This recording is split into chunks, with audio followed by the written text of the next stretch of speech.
Just now you see the red button, Yes. it's recording. Red is good. Then during the lecture before 9:30 is fine. If you're emailing it, just email it to Zovan. Okay. So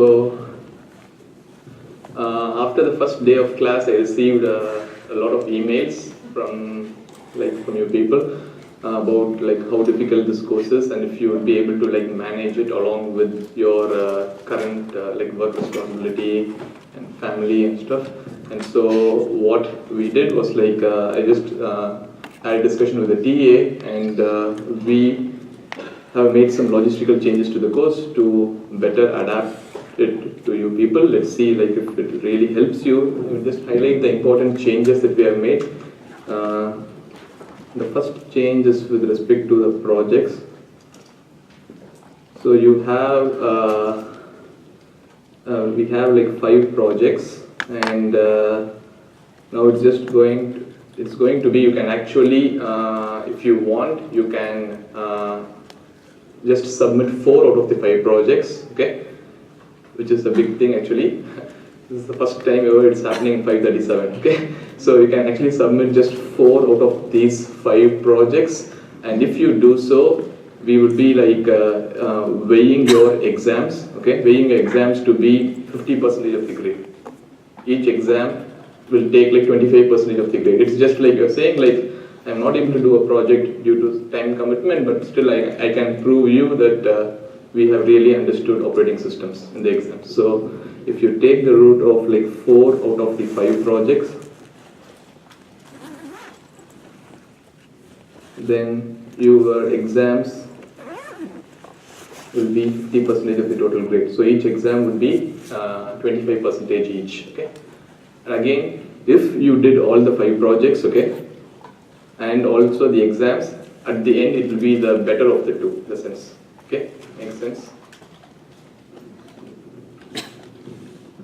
How much are exams currently? Currently, each exam is 20% of the grade. So they will be, if you are just submitting 4 projects, they will be bumped up to 25% each. Okay. And one more thing here is, since each project has 2 subparts, okay, you may think that we have 10 things in total, right? 10 sub projects in total. And we counting it to be 4 projects, it can just be 8 out of the 10. So you can skip different subparts from different projects basically.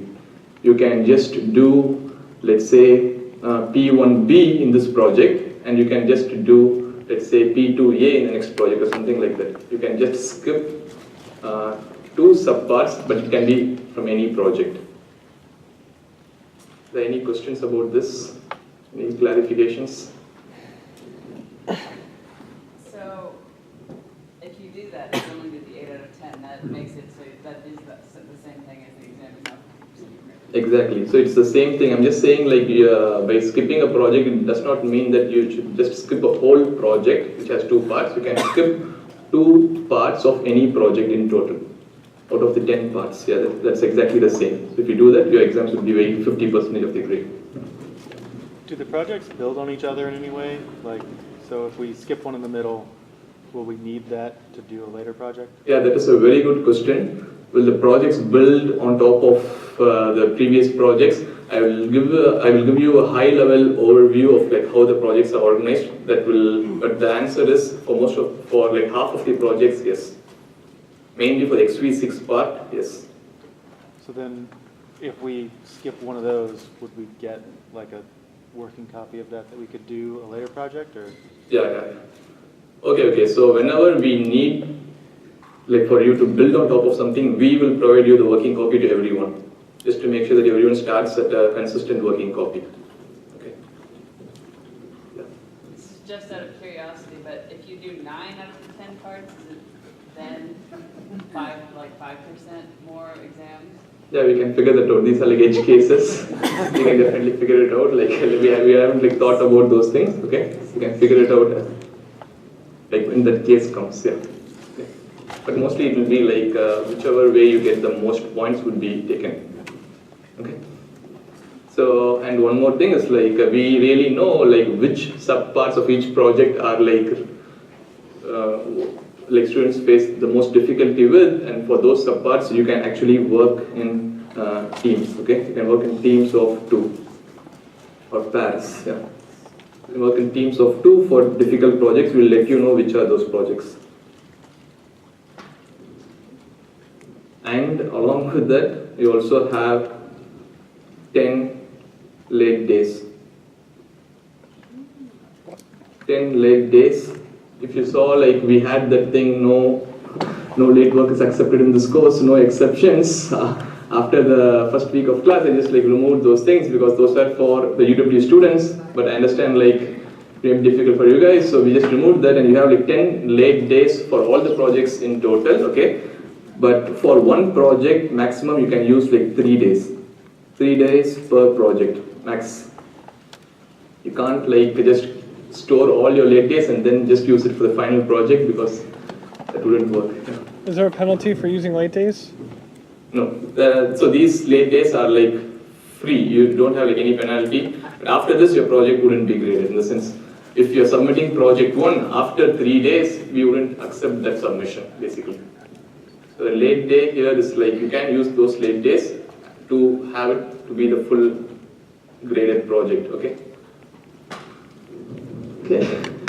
Any questions about the late days? I think if my students from summer are seeing this, they may get really angry because it was like so intense at the time. And so the next thing is about the exams. So here what we are going to do is, again there are going to be 2 exams, but we are going to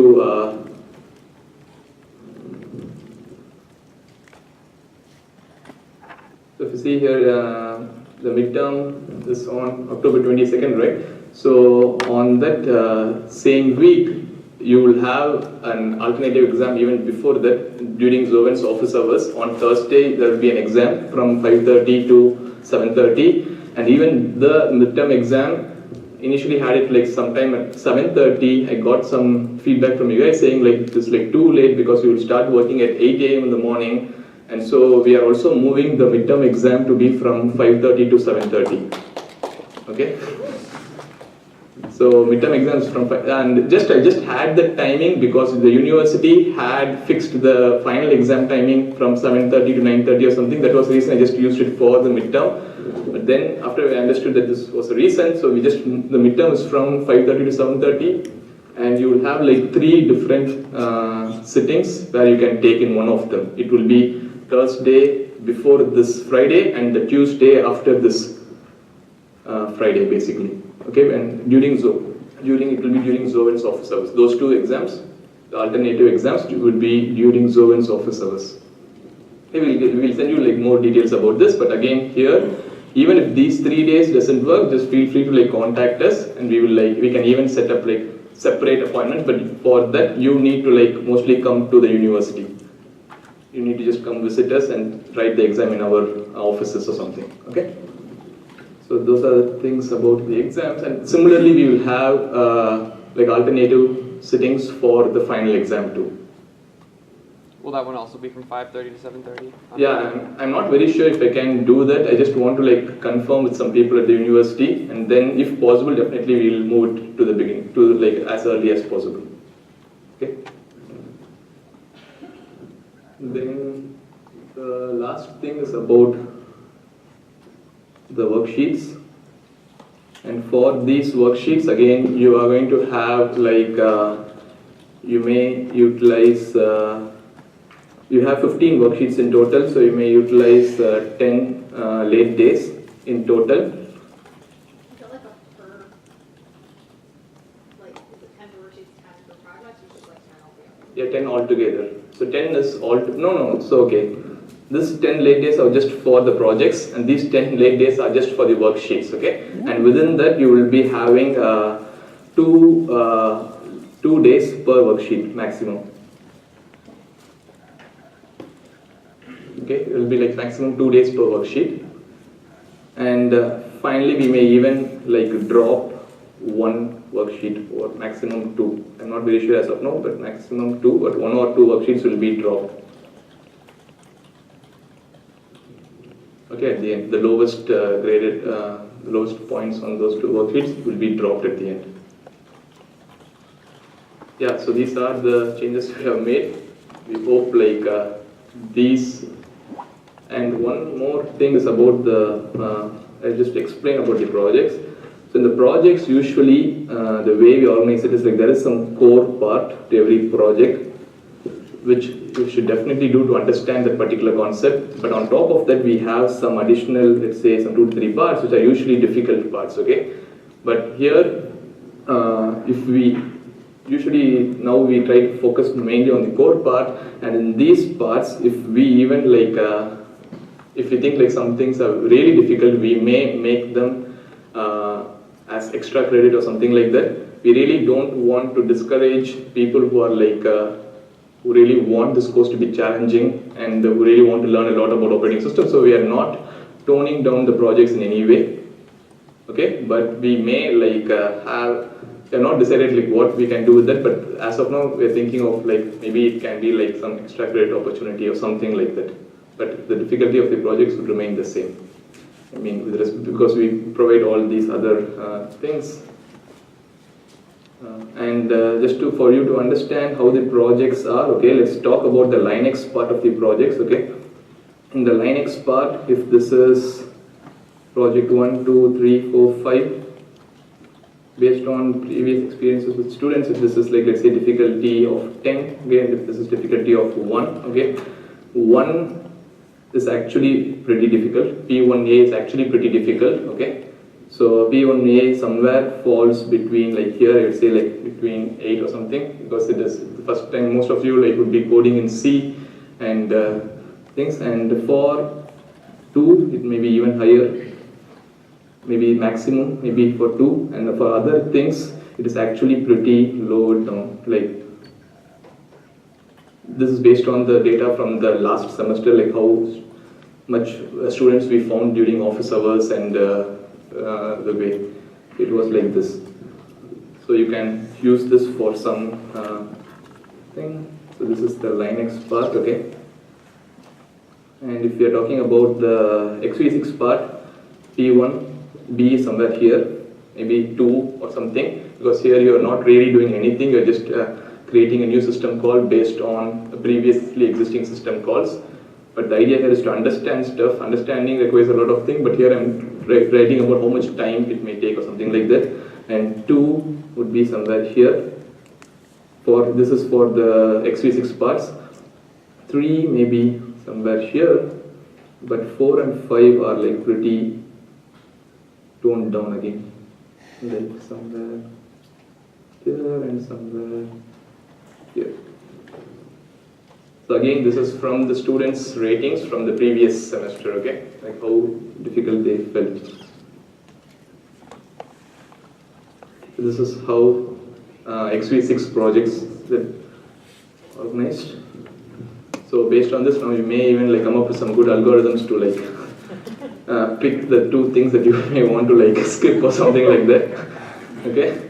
So, but again, usually the difficulty is like this, okay? But according to me, the most interesting projects out of, actually everything is really interesting, but I usually feel like, personally I felt like at least last time, these 3 were really interesting. If you really learned or like really coded projects 2, 3 and 4, you really understand operating systems at a much deeper level. Okay? Any questions? Or do you guys have any thoughts or any comments? Thank you.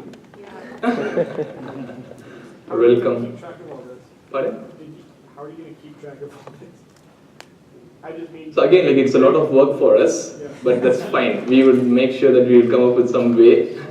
So we will have, usually it's going to be like when you guys submit it to the hand-in directories, we may run some scripts to find out the time, using the time of the day. We run some scripts to split them into different folders. Who submitted on the first day before it was due, who submitted on second day and stuff like that. Usually programmatically, yeah, let's see. Yeah. If we have work in our repo Would that risk you thinking we turned it in? Like, how do we confirm? Pardon? Suppose that we work in our repo, like we work in our hand-in directory. Yeah. Wouldn't that lead to the assignment being turned in immediately on the first date?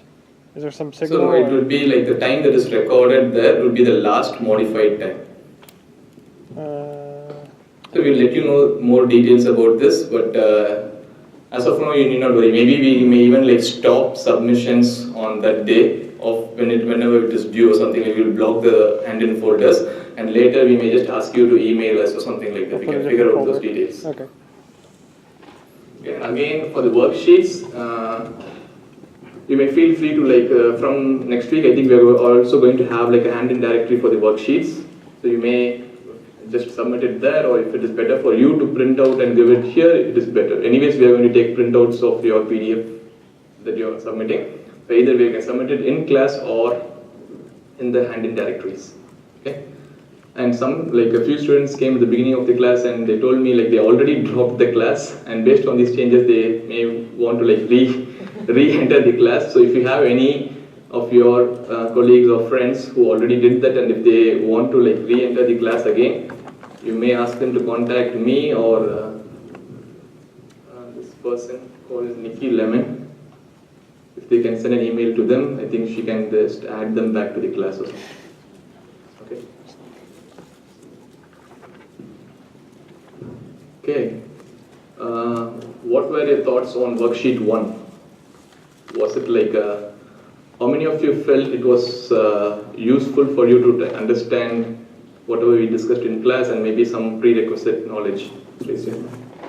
Okay, great. It will be like around this, only at this level of difficulty. It would not be like too difficult or something like that. Okay. Yeah, any other questions before we start? Yeah. It wasn't super difficult. The one negative bit of feedback I would have is that there are parts that were ambiguous. Yeah. As in, like, this isn't a hard problem. I just don't know clearly if EAX is shared between these two or not. It's like I can solve it either way kind of deal. Yeah, so definitely the worksheets and the exams, many of the questions or some of the questions would be ambiguous because you can't, it is very difficult from our perspective to write like very clear exams and stuff. And so if something is ambiguous and if you are like trying to write that worksheet, you may post on Piazza and clarify, or you may just write your assumption there whenever you write your answer, what you are assuming. Should you put more space in between the questions? I actually just had a hard time fitting my answers. Okay. Sure, okay. Spare Yeah. paper master race. Will we get an answer key so that we can understand where we went wrong? Yeah, so once the late days are over, let's say 2 late days, the TA will be releasing the solution for the worksheets. Yeah. Yeah. One of the questions had like questions about endedness and stuff we didn't cover in lecture. Will those type of questions about prior knowledge be on the exams? No. So that was just asked for you to make sure that you knew some prior knowledge, which will be useful for us to understand some things in the course. That was why we tested it there, even though we did not discuss it explicitly in class. And those type of questions, testing your prior knowledge from 354 would not be on the exams.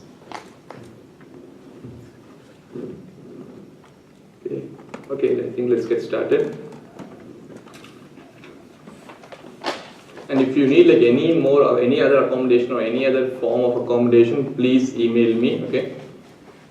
If it is like something special to you, just email me. Okay, so now in today's class, the focus is going to be again on CPU virtualization.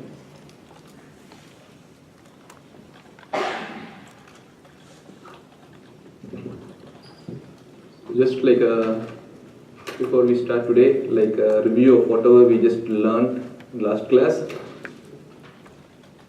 We learned about what an operating system is, and we also saw like 3 high like topics or like the 3 higher level themes that we are going to discuss in this course, and they are virtualization, then concurrency, and then persistence. And in here we have we will learn about virtualizing the CPU and virtualizing the memory. And currently we are here. We are going to do this. And we also saw that the one main abstraction, the first abstraction and the most important abstraction that the operating system creates about a running program is nothing but a process. And the process has a mission state associated with it, or some state associated with it, and the details of the mission state of a particular process are stored in a data structure called a PCB, or a process control block. And so you may assume that there may be like two processes, P1 and P2, that want to currently run on a particular computer. Now the operating system has details about this particular process in a PCB of that particular, for that particular process, PCB for P1 and this is PCB for P2. And we also saw like what is the difference between a program and a process. We saw that program is nothing but static code and static data that is present on the disk, and when a program becomes a process, it means that we have started executing that particular program. So in that way, so a process will have in its memory layout, will have the code, the data, along with that it will also have the heap and the stack, and they grow towards each other. These are the things that we discussed in last class. Any questions about this? Okay. Now from here we are going to learn more about CPU virtualization, and the important thing that we are going to see is, okay, if there are these two processes, P1 and P2,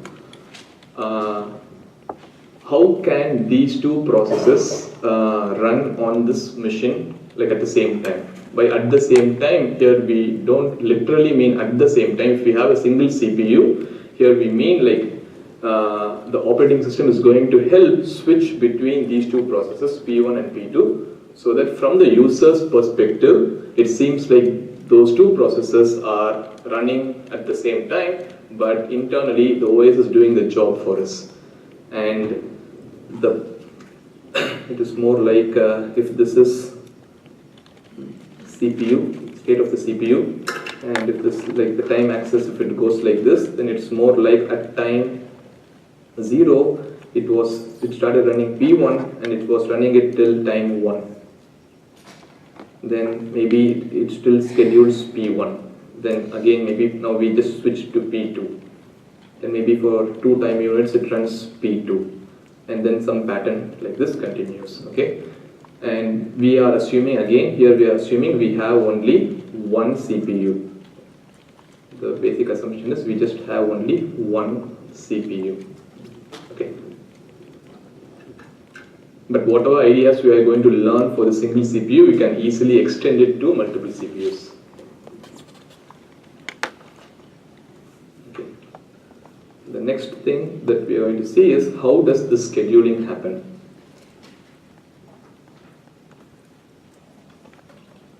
So whenever we are talking about a concept here in operating system, we have two things that's going on. One is usually the mechanisms, which is usually the hard part because we really go into the details of how exactly it happens, like what is really happening for scheduling to work. Okay, and the other part in each topic would be usually policies. And this is like pretty easy when compared to mechanisms, because here we will be discussing about things like, okay, there are these two processes, P1 and P2, which one should the scheduler choose? Or which of these two processes should the scheduler pick as the next process to be run? And these are called policies. And the scheduler, I just introduced a term called the scheduler. Scheduler is nothing but a component of the operating system, okay, part of the operating system, a very important component of the operating system, which is specifically designed to take care of scheduling processes. That's it. Okay, it's a component of the OS.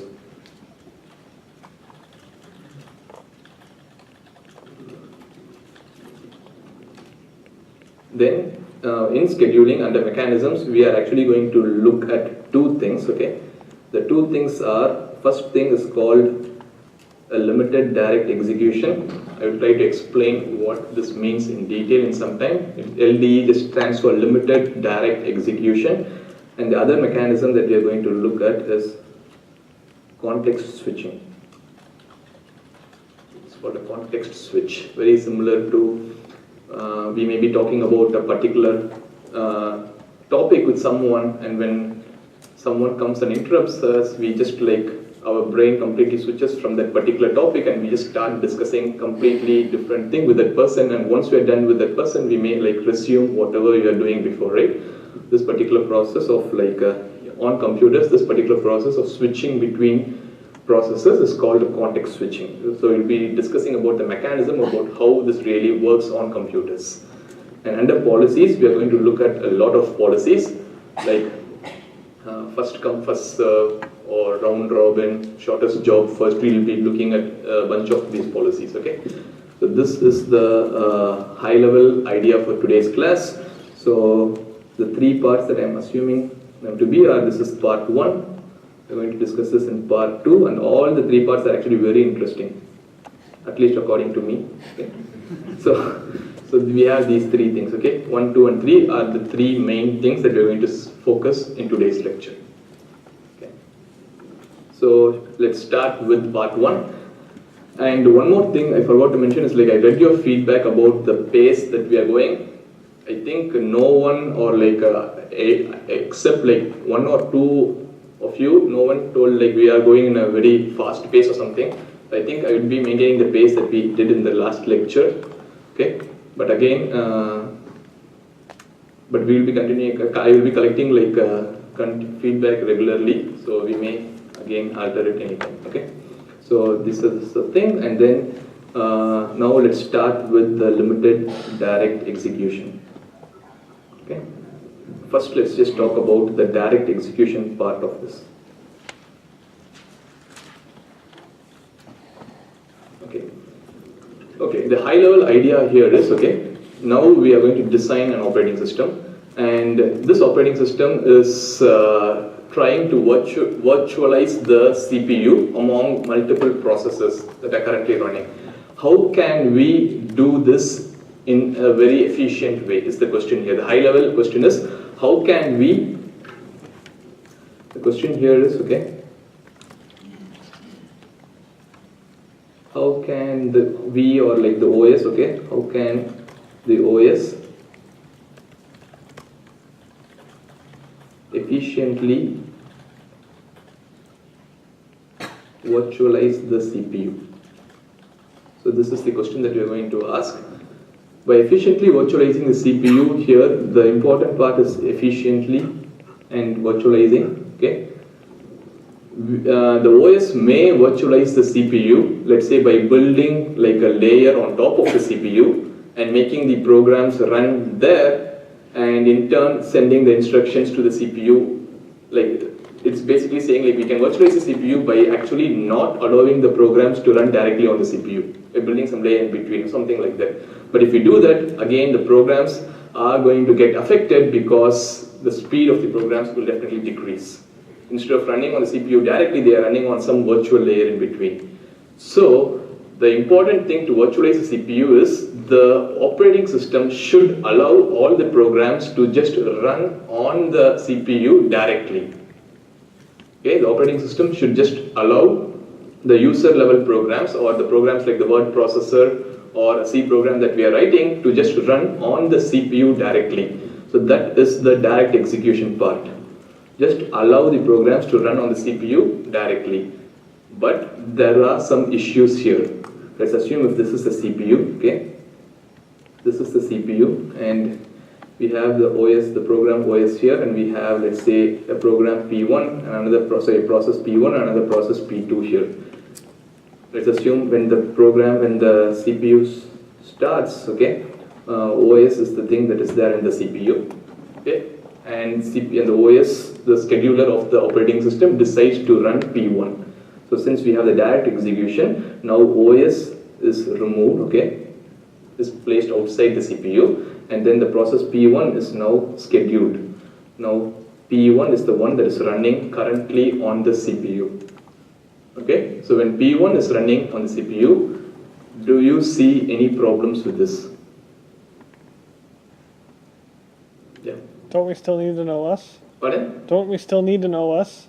Yeah, we still need an OS, but when that program is running, when that particular user program is running, it can use the CPU, and then after some time, we need the OS to, let's say, switch to another process, okay? At that time, the OS can come in, okay?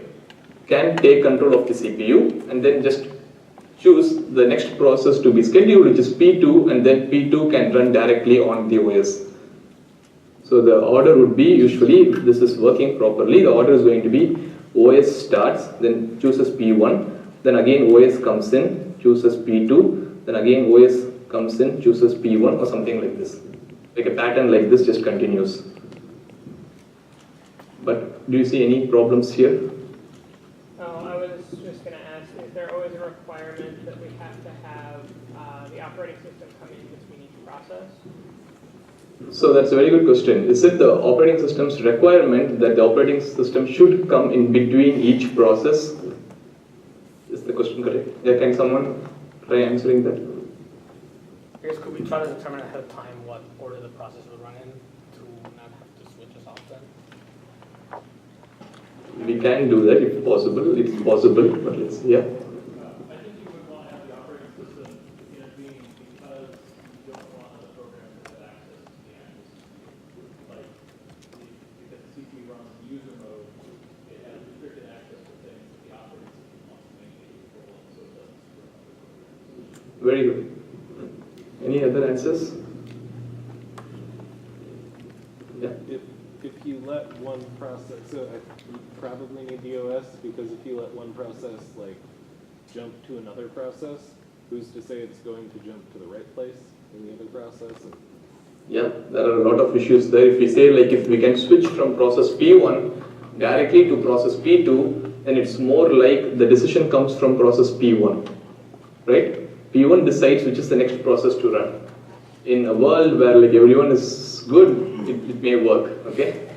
But usually, if the process P1 just says like, okay, I just want to switch to myself, then P1 is just going to monopolize the CPU for the entire time. So, and the process of switching from a particular process to a different process is some code that is written in the operating system, which is nothing but the scheduler. So the operating system definitely needs to run in order to schedule the next process. Makes sense? And this is the reason this is happening, okay. But let's assume, okay, when process P1 is running, let's assume currently just process P1 is running on the CPU. This is the CPU again, and P1 is running. When P1 is running, just during the time, let's assume it has, let's say, 1 second to run. During that second, or if it has like 3 seconds to run or something like that, during that time when P1 is running, do you see any problems that may occur in this particular case? If it gets blocked and Because of? something else running, like an IO. Exactly. So what happens when it is running, okay, what happens if the process P1 tries to write to a file or tries to read from a file? Okay, during these operations, can P1 just do it by itself? As we discussed last time, P1 cannot, since they are user level processes, we are assuming these are just user level programs like word processor and C program that we just wrote, they cannot access the hard disk, okay, the hard disk of the computer directly. Because accessing the hard disk of a computer is a privileged operation or like a restricted operation.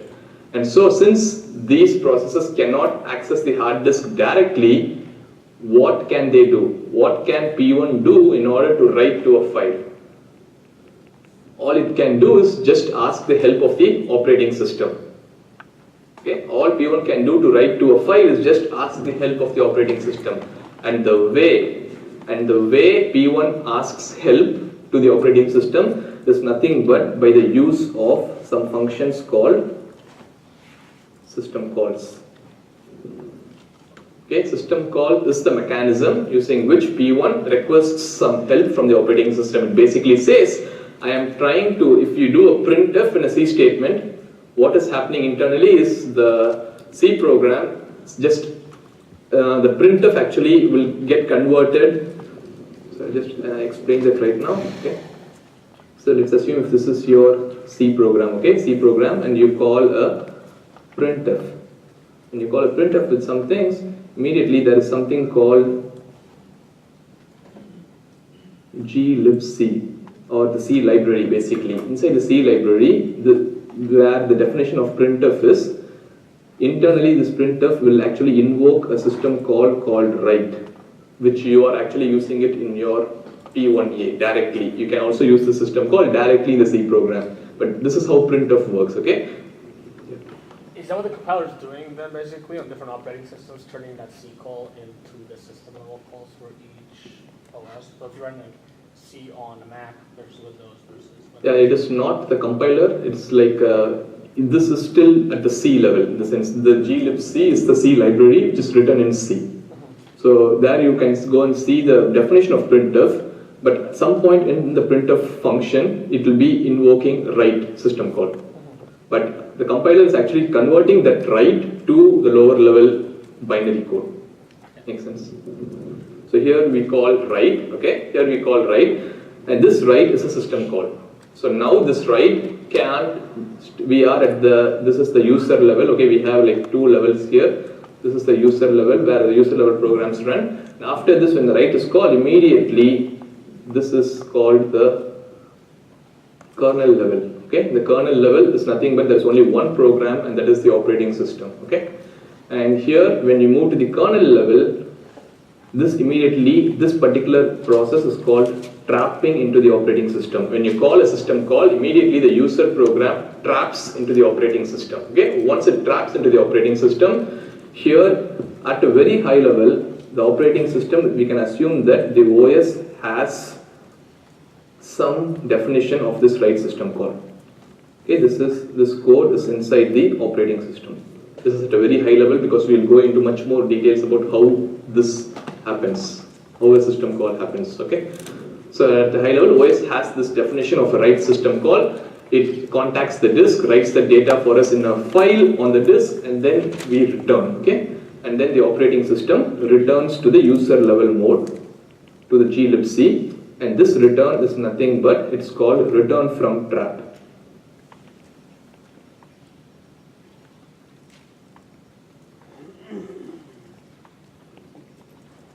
And once you return here, then you go and return here also to the C level, and then the user can see the particular output. Okay, and so system calls.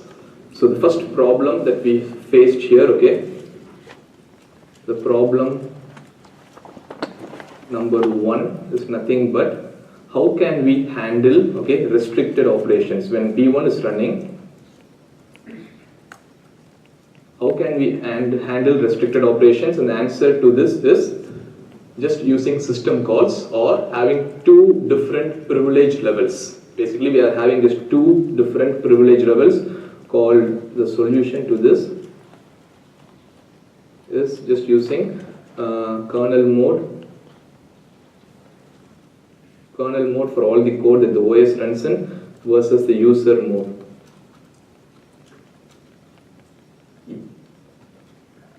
We have two modes basically.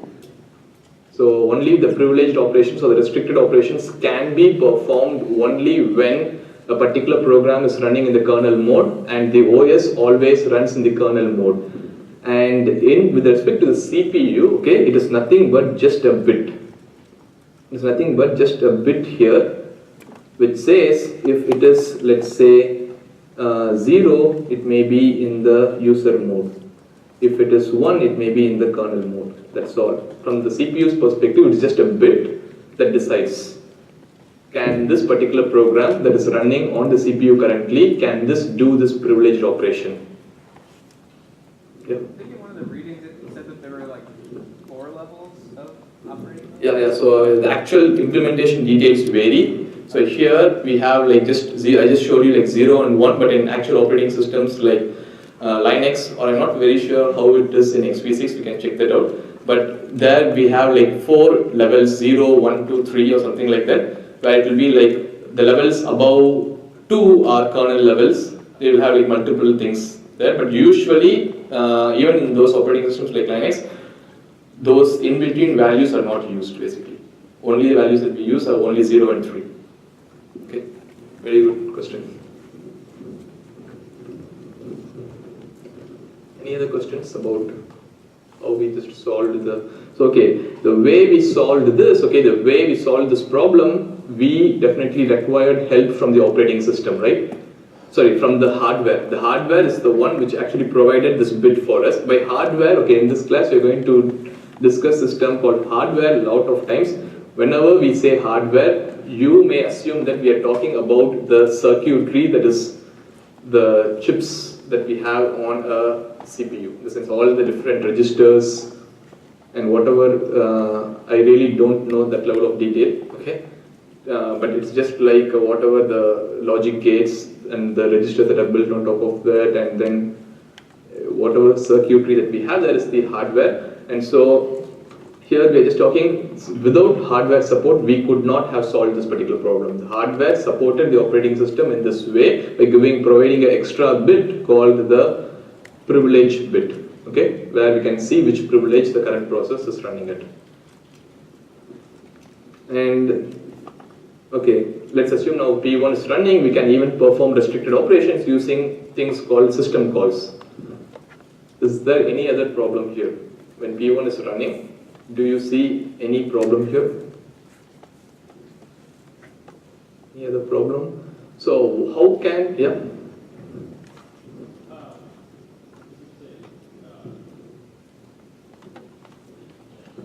no problem. So the next problem is, how can even now another process start running? How can, let's say, P2 start running?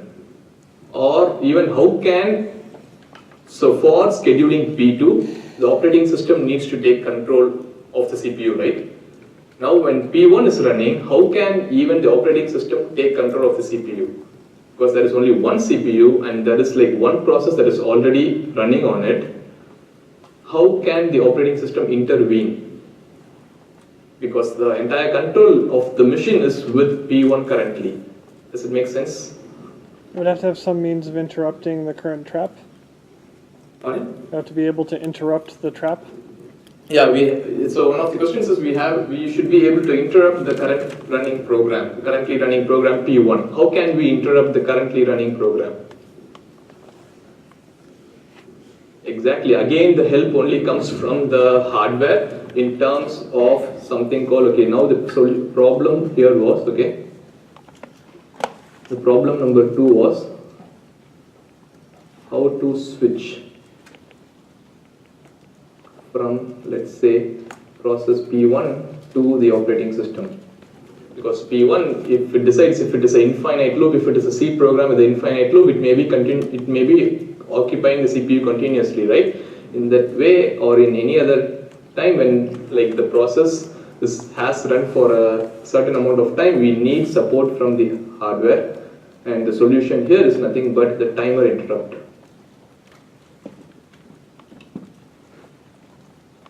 So what we mean by the timer interrupt here is the hardware, when the system boots up, the operating system sets up some time sets up like a time in the CPU which says after these many seconds, just interrupt the process that is currently running on the CPU.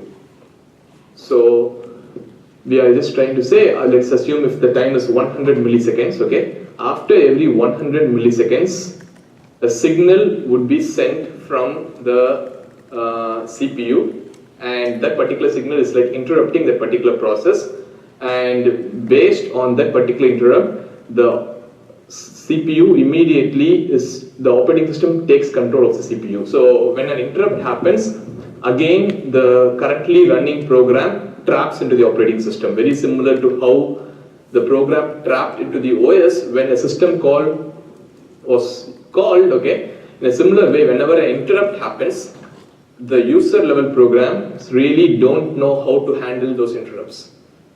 Okay, interrupts can be anything, like timer interrupt is just one type of interrupt. So some key press from the keyboard or a click from the mouse, or these are all interrupts to the currently running program. Okay, so whenever the timer interrupt happens, immediately the currently running process traps into the operating system, and once it traps into the operating system, it means that it is the operating system that is going to run next, right? Does it make sense? Once we trap into the operating system, it means that we are going to run some code from the operating system. And once we run some code from the operating system, now the operating system is free to run its scheduler and then choose the next process to be scheduled. Any questions? I forget what it was called last time, but we had you could wrap part of your code in something so that it wouldn't interrupt anything. The locks. I'm talking about the locks in the concurrent code. Yeah, so it would like group the three parts of incrementing a number together. Yeah. So would the timer interrupt that? Yeah. So the question was, that's a very good question. The question was, okay, let's assume we have a piece of code that is covered by a lock, okay, that's surrounded by a lock, as we saw in the last class. Can a timer interrupt that? Okay.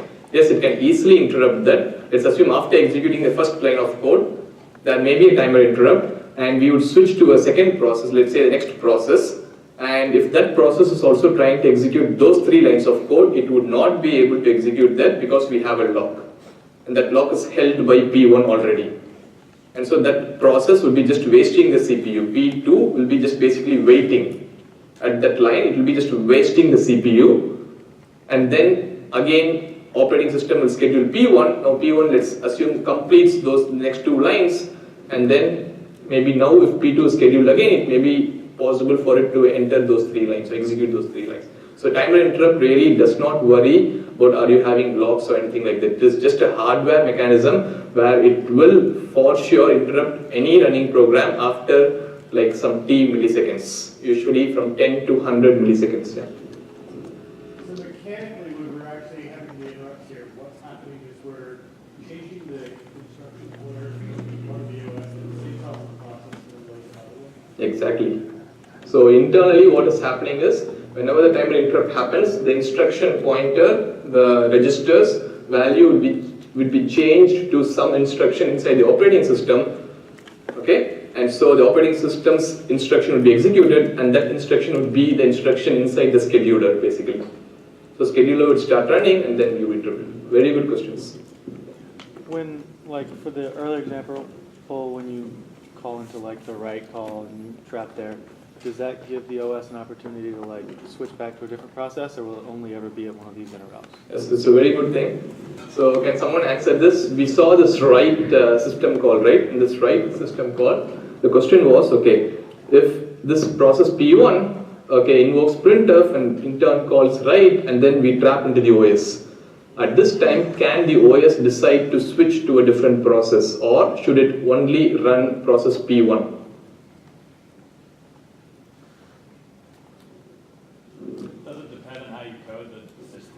Exactly. It just depends on how we have written this write system call in the operating system. And so in the write, but usually, okay, even in x86 and Linux, here inside the write system call, we would immediately call the scheduler, because IO operations are usually very time intensive when compared to memory operations.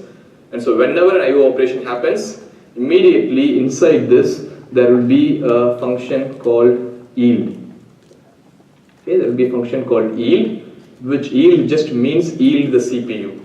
Okay, and in turn, this yield, we will be looking at a lot more detail about yield in today's class, but yield is the starting place for calling the scheduler. Once, if a process calls yield, immediately it will go and call the scheduler. And so scheduler jumps in, chooses the next process to schedule, and then just schedules it. And when, let's talk about the same scenario, which is a very good scenario, and after some time, let's say 10 seconds or something like that, if this write is complete, let's assume if this write has been completed on the disk, at that time, after that write has been completed, the disk will send an interrupt again. Okay, the disk will send an interrupt to the operating system saying like this write that process P1 requested is complete now. And then the operating system takes that interrupts, finds out to which process it is directed to, and then starts running that process again. Because till then, that process would have been in what state? Blocked state, exactly. So once that interrupt comes, it would again be made to the ready state. And eventually, it will be made to go to the running state at some time, after some point in time. Makes sense? Okay, this timer interrupt is the actual thing that is there on current CPUs. But in previous operating systems, like even in an earlier version of the Mac operating system and in Windows, people just thought like whenever we write a program, okay, the programmers can just be very good to other programmers or other programs that are running on the computer and just call yield after certain points in time. Just after, let's say, 100 lines of code, you should call yield. And and then the scheduler will kick in. And then people found out not everyone is so good. They may just not call yield at all and just monopolize the CPU, and that's when the actual solution of the timer interrupts came in. Okay. So in that case, like when you do Control C, is that independent of the timer interrupt? Is that a separate interrupt that would have stopped that still? Exactly. Control C is like a different thing. It's like it's like interrupt again from the keyboard. Internally, it sends a kill signal to the process. The operating system gets that signal and sees that to which process it was directed to and just kills that particular process. Yeah. I have a question about the state of the processes in the scenario. We talked about two threads trying to get locked. If one fails to get a lock, does it kind of sit there and wait until that interrupt happens, or does failing to get locked, is that in itself unstable, or what's the process factor? Again, very good question. So the question is, we were talking about two threads that were trying to execute that critical section of code, like those 3 lines within the logs. When the second process is not able to enter the critical section, will it still just use the CPU cycles and just sit there ideally, or would it just like call yield and then let some other process to run? Right? So the answer actually depends. Both the ways are possible. It really depends on how we are building those logs. So we'll study a lot more detail about this in the concurrency part of the course. Initially, we'll look at the ways where we are just wasting the CPU cycles, and then we will look at ways where we can just yield and then let other processes run when we are not able to run. Great questions.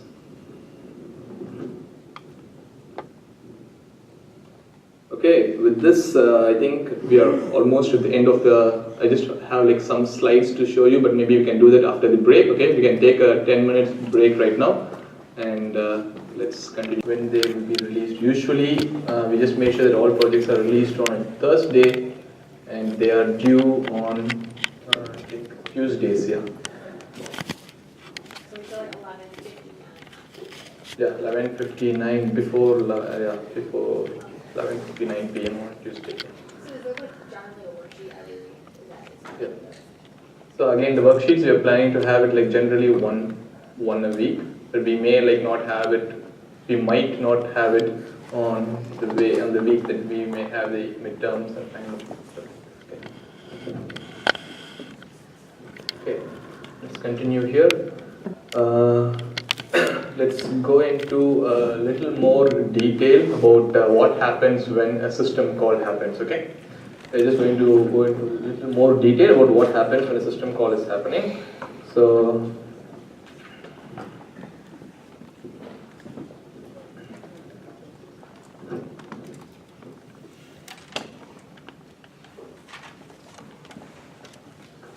let's assume from the application we have called the system called write, okay, with some arguments.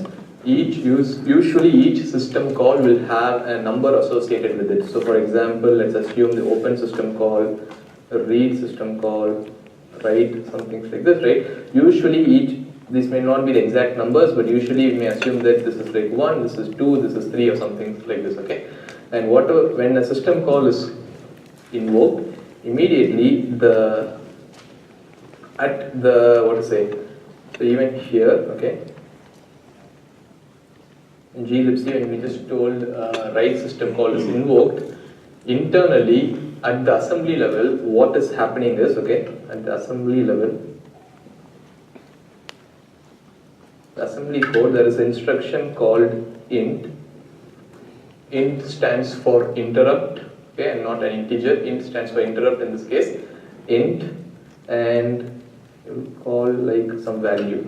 We'll just say int with some value, and this value here just means that we are talking about interrupts, okay, and in the interrupts we are talking about one specific type of interrupt called a system call. So again, system calls are just like one type of interrupts that may interrupt the normal processing of a user program, and which will make the user program to trap into the operating system. And the number that they have assigned for system calls is 64. And this number is just here, whenever we are talking about some details like this, mostly we will be talking about XV6, okay? The same number in Linux would be 80. So here in XV6 it's 64. 64 just means it's a system call, and in a similar way the timer interrupt has a number of 32. The number that is the interrupt number that is associated with the timer interrupt is 32, and for all the system calls the interrupt number is 64. But how can we find out what system call are we talking about here, right? There can be n number of system calls like open, read, or write, or many more. So here the way that the operating system understands what system call we are talking about is using this register called EAX, and inside that register the corresponding number of that system call would be placed. Since we are talking about write system call, write is nothing but 3, so this number is just going to be placed in the EAX register.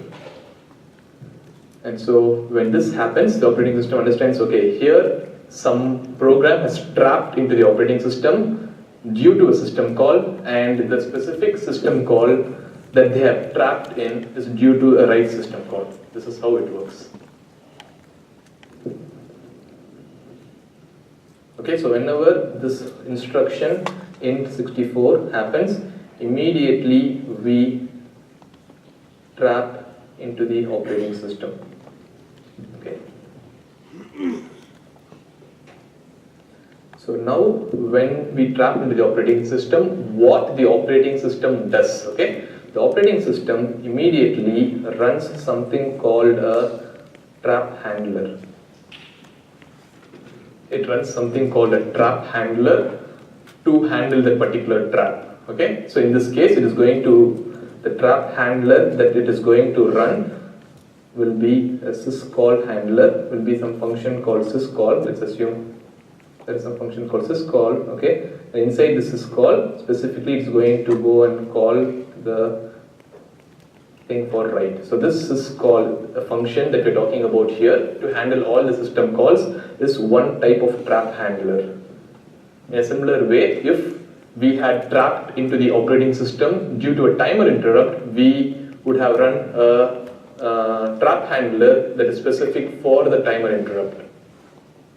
Does it make sense? That is how it happens here. And once, let's assume if this trap handler is done, okay, once it is done, let's assume it is done, and then we will be returning to the user level process again, okay, to start executing from the next line of code here. And so this process of returning to the user level process, the instruction actually is called iret.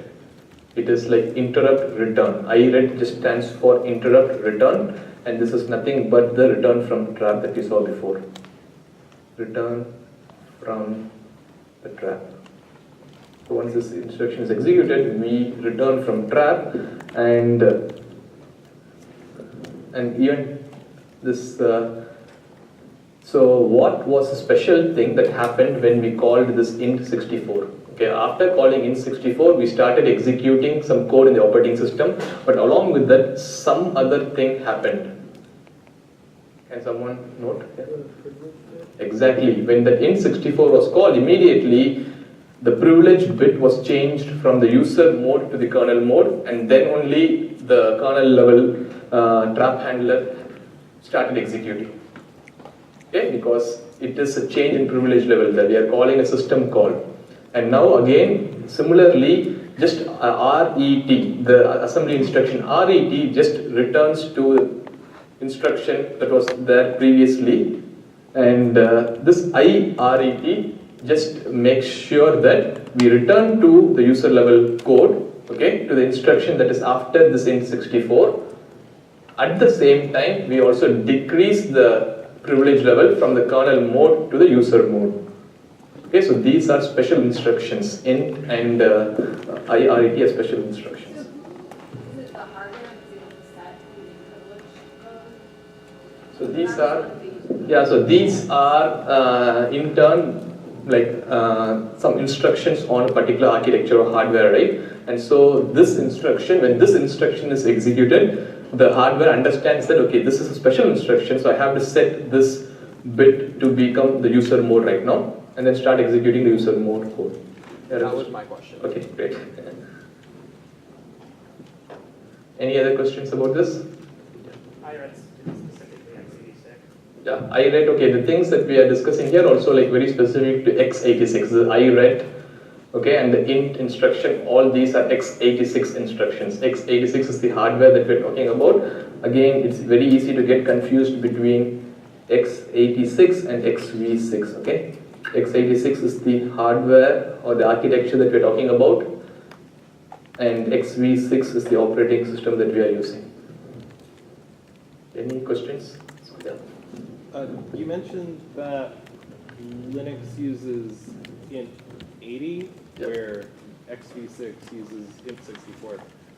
How do the OS and the hardware come to agreement on what interrupt should do what thing? Very good question. It's a very good question. The question is, okay, I just told like in xv6 we use the number 64 for a system call, and but on a Linux operating system we use the number 80, right? How does the operating system and the hardware communicate to make sure that if xv6 is running, this is the number, and if Linux is running, this is the number? The way, can someone want to take a shot at it? Yeah.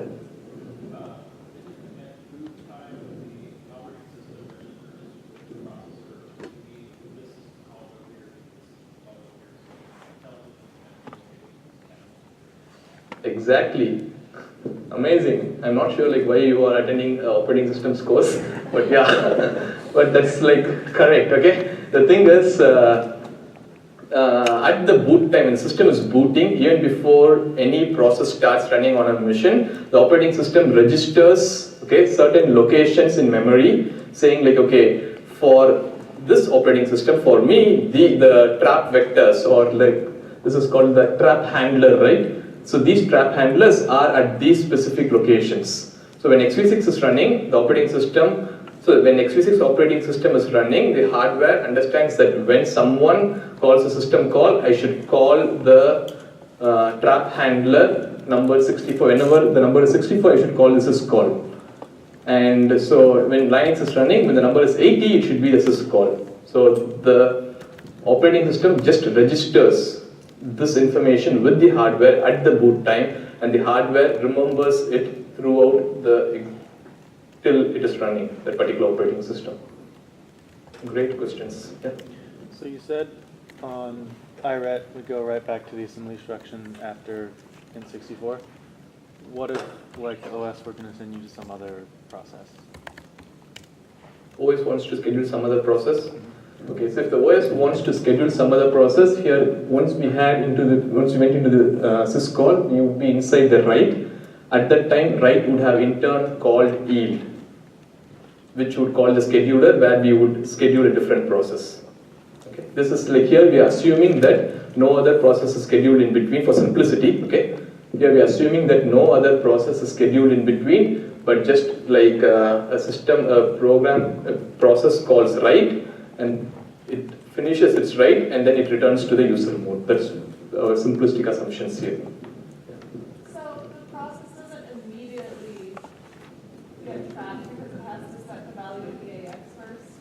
If you write a system call like write, it first has to set the value of EAX and then So that is the work of the int instruction, int, the interrupt instruction. oh, it writes the value. Yeah, it writes the value. Yeah, the int instruction writes the value of the particular system call. Okay, so with this, I'll just show you like a much more like a detailed diagram of the same. Okay. So this is what is really happening. Okay. If you see the C code here, we call it printf like hello world, and inside the C library, the actual instruction is this. We will like say like EX equals syswrite. Syswrite will have some value like 3 from our example. Okay, and then we will call int 80. This is on Linux. Okay, so we will call, but this 80 on Linux is like a hexadecimal number. Okay, just take note of this. Not very important, but yeah. Then here we are still the user level, and then once, so before this int, this write was written, this EAX was loaded, and then only the int is called. So it is like, you can consider this to be like happening together. And then here we call the kernel mode, and in this case, okay, this particular thing is called an interrupt descriptor table, and here is where that number really matters. This is just like that number that we had for system call was just an index into this interrupt descriptor table, or another name for this is just the trap vectors. Okay, this is like a trap vector table of trap vectors, because we people interchangeably use the terms interrupts and traps. Okay, so here we call it interrupt descriptor table or the trap vector table. So in this, we come to this particular position, to this particular index, where it will just have some address. Okay, it will just have some address of a trap vector or an interrupt handler. Okay, this particular thing is called an interrupt handler or a trap handler. Okay, here we call this a trap handler or interrupt handler. This just has the address of that particular trap handler. So we just go there, and internally we call, since system call can have like any number of system calls, okay, here we use that value from the EAX register. Okay, we use the value from the EAX register to actually go to a particular value in another table called a syscall table. These are again C things. Okay, just how to, and this is just again an address in a particular table. You go to that particular address, which will have an address to the actual function called syswrite. And this is where the actual write will take place. If it was a read operation, here we would have come to 0x80, but from here this particular value would have been 2 for a read, the EX value, so we would have gone to the location just before this. We would have just gone to the location here for a read, and then it would have its code somewhere else. Read would have its code somewhere in memory, and that code would be executed, and then the read would be done, and then you would trace back, or like actually you will just jump using that iret or that return from trap. Makes sense? Any questions about how system calls work? Again, at the high level, at the diagrammatic level, everything seems straightforward, right? Yeah. Why go through the 2 different steps? The indirection. Yeah. So why go to these 2 different steps? From Here to the here. first table to the second table, yeah. Yeah, so the reason why we are going like 2 different steps is like, if we came here for a system call, okay, but if this was a timer interrupt, okay, we would have come to this table. Whenever there is a trap from the user program to the operating system, we definitely will come to this particular table. The operating system will start executing some code, or like will use this interrupt descriptor table to find out what is the interrupt that this particular user level process trapped into. So for example, if we had a timer interrupt,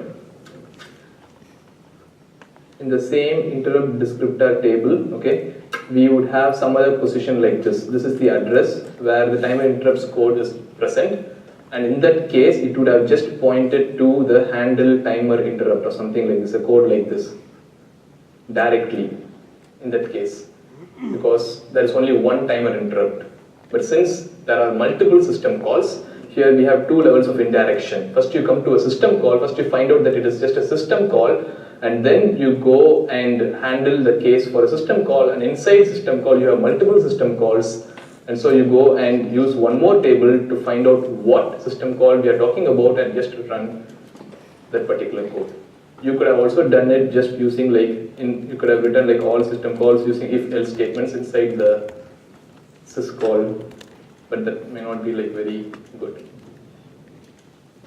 It's just like one way that usually it is implemented. Any questions? Okay, great. So if this is clear, then we are going to look at something called, we are going to look at the whole process of the limited direct execution.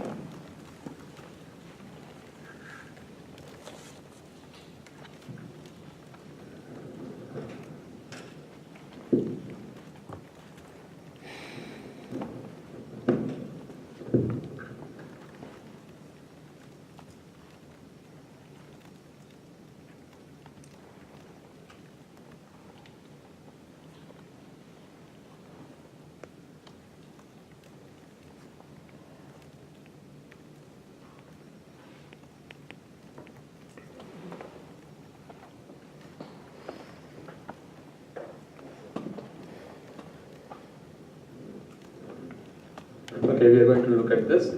Okay, so let's see if this is just like a summary of whatever we just saw till now.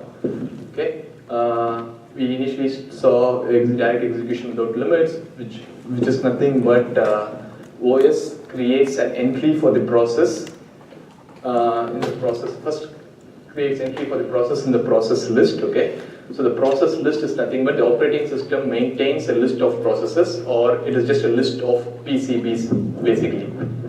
It is just a list of all the process control blocks that are currently running on the machine. Okay, so whenever you want to execute a particular program, the operating system creates an entry for that particular process in its process list. Okay. And then the next thing that the operating system does is it just allocates some memory for the process, because we are going to load this process from the disk to the main memory. So if we want to do this, then we need some memory in the main memory to be reserved or to be free for this particular process to run.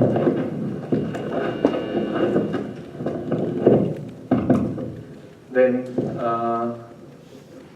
the next thing is we load this program into memory, and this particular part of the operating system that loads the program into memory is called the loader. Okay, we load this program into memory, and then we set up the stack of that particular process that is going to run pretty soon with its argc and argv. Can someone say like why do we need to do this?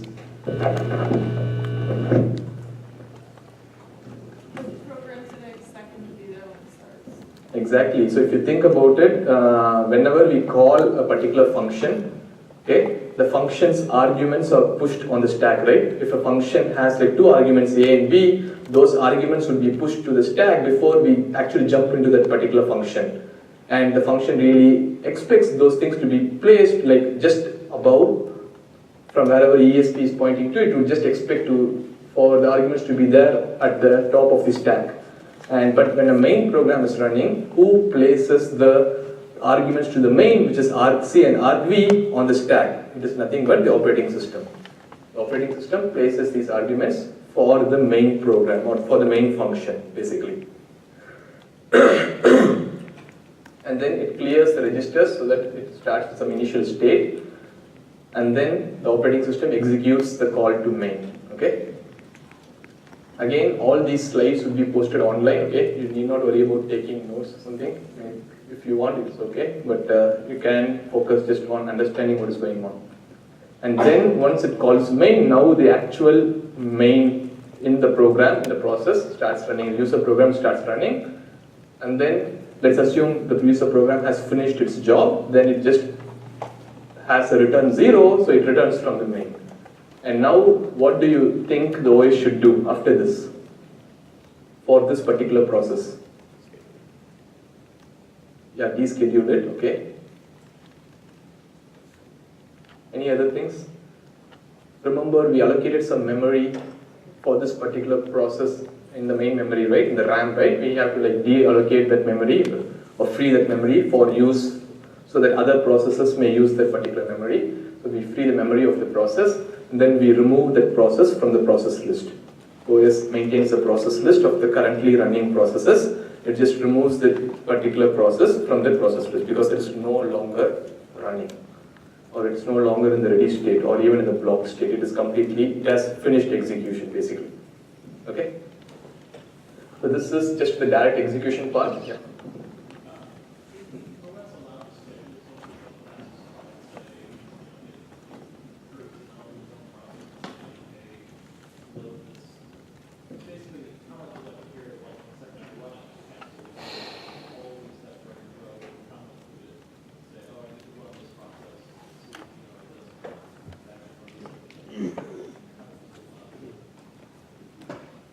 So if I understand the question correctly, are you asking like how much does the OS switch between processes, or how frequently does it switch between processes? If it's loading a program, you will also say other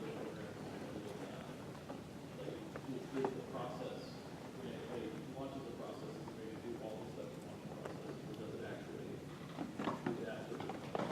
Okay, so usually all these steps that we see here are just done like in a single go. We don't like interrupt the operating, like even though if it is interrupted, it will just continue running. So this is the direct execution part, and then we also saw like how can a user program do a restricted operation. We saw about system calls, but here in this diagram you can easily now understand now when we run a main, and then when we call a system call, we trap into the OS using the int64 instruction, and then in the OS we handle the trap. We do the work of the system call, and then we return from trap, from the operating system. And once we return from the trap, we continue the program execution. We return from main, and even when we return from main, once the program actually executes, even if we have a statement called return 0, in turn, it will get converted to something called the exit system call. And so when a program has finished execution, again it traps into the operating system via the exit system call. And so that's how the operating system takes control again, frees the memory of the process, and then they removes the PCB from the process list. And some more details, okay, is as we saw, like initially the operating system needs to initialize the trap table so that it allows or it lets the hardware know where those interrupt handlers are, or the trap handlers are present. And so it sends an instruction to the hardware so that the hardware can remember the positions of these trap handlers or the interrupt handlers. And one such trap handler is this is called handler, okay? And that particular line just means that booting is done. Okay, that particular line just here in this diagram just means that the horizontal line just means that the booting is done at that time, and now the actual execution of the processes are going to start. And so again we create a PCB entry for the process list, allocate memory for the program, load program into memory, set up stack with actually argc and argv, and fill the kernel stack with the registers or the program counter. This is again nothing but the program counter or the instruction pointer is going to have what instruction currently, what is going to be the value of, with what value will the operating system set up the program counter or the instruction pointer. So, assuming we are running this user program, okay, it is just going to be the address of the main function. it just sets up the program counter to be the address of the main function, so that when we return from trap, the next program that is going to be executed will be the actual main function. But now we have some things in between, okay? So see here, when we return from trap here, we actually don't, till now we were only looking at one level of detail, okay? We were talking only about the operating system and the user program. But we also have the hardware in between, okay? In the sense, hardware also does some things in between.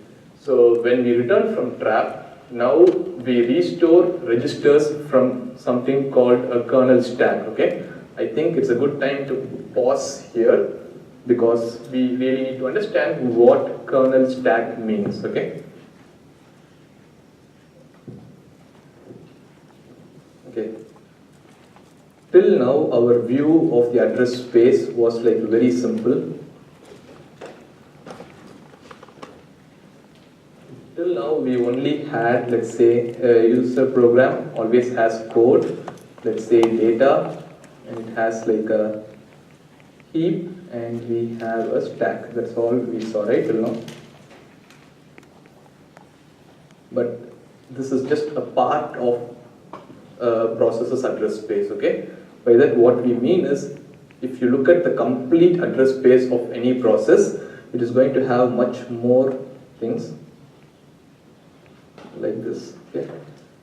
And let's draw a line in between. And whatever we were thinking of the address space to be till now is just the user level address space, okay, user level.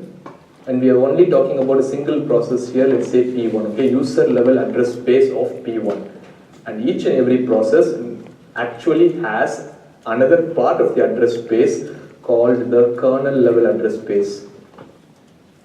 This is the kernel level of the address space, where in the kernel level again you will have something, let's assume just have the prefix like k, okay, you will have the kernel code here, you will have some kernel data here, you will have some kernel's heap here, and you will also have the kernel's stack here. The K stack is the kernel stack for this particular process. So now just think about this. This is like a huge jump from whatever we had known before, at least if you have taken 354 from whatever we had known before to whatever we are going to see from now on. So is all the kernel stack data everything that's all virtualized too? Exactly. That's a very good question. I'll just try answering it more here. So in our model, this is all contiguous, but since it's virtual, does any of this have to actually line up, or could your stack be over here and your heaps over there? So the simple answer is usually it is like it can be anywhere. We learn a mechanism called paging, using which we can actually do that. It need not even be your whole stack. You can even split up your stack into parts and then place it somewhere. Okay, the important thing here is, okay, so let's assume we were running a user level program, okay. When we were running a user level program, we are here, okay. You would have been here. But when the user level program called a system call, let's say the write system call, the code for the write system call is actually in here, okay. So, if we think about this, will the code for the write system call, will it be like present in the address space of each and every process? Let's assume we have three processes, P1, P2 and P3, and from our assumptions, whatever we just discussed till now, each of these processes are going to have its own kernel part of the address space, right? And in that case, will the code for the write system call, will it be duplicated in these three processes? Is the question clear? I'm just saying, let's assume whenever we call a system call, actually after that write, when we jump to the kernel mode, the code for write is actually in here. The code for write, the handler is actually in here, in the kernel part of the address space, in the kernel code of the address space for this particular process. So we may execute this right here, okay? In a similar way, if there's another process, let's say P2, it will also have its own user level and kernel level. Do you think the code for write, the trap handler for write, will it be present in, will it be duplicated in both P1 and P2? No. Exactly. So the answer is, it is not actually duplicated. With respect to the actual code in the physical memory, it will be just present in one location. And since we are talking about, we will be discussing more about like memory virtualization, all the memory that we are seeing here are just virtual memories. And so the write from this particular process P1 is kernel code, and the write from then another processes P2's kernel code will actually point to the same piece of code in the physical memory or the RAM. That's one of the great things how memory virtualization works. If you don't know memory virtualization, it's fine. We will discuss a lot more in the next few weeks. So is it just the code, or does it also apply to the kernel stack heap data? That's a very good thing. So can someone say, like, can someone comment on, like, does it only apply to the code, or does it also apply to the kernel's data, kernel's heap, and the kernel's stack? Let's take one thing at a time. Let's just talk about the kernel's static data. How many of you think that kernel static data is going to be, is going to be just one copy of the kernel's static data? Great, that's correct. And how about the heap? Kernel's heap. Do you have an answer? Just one? One. So if you think about the heap, okay, if you think about the heap and the stack, okay, so one thing for sure is like the stack. First, let's just talk about the stack.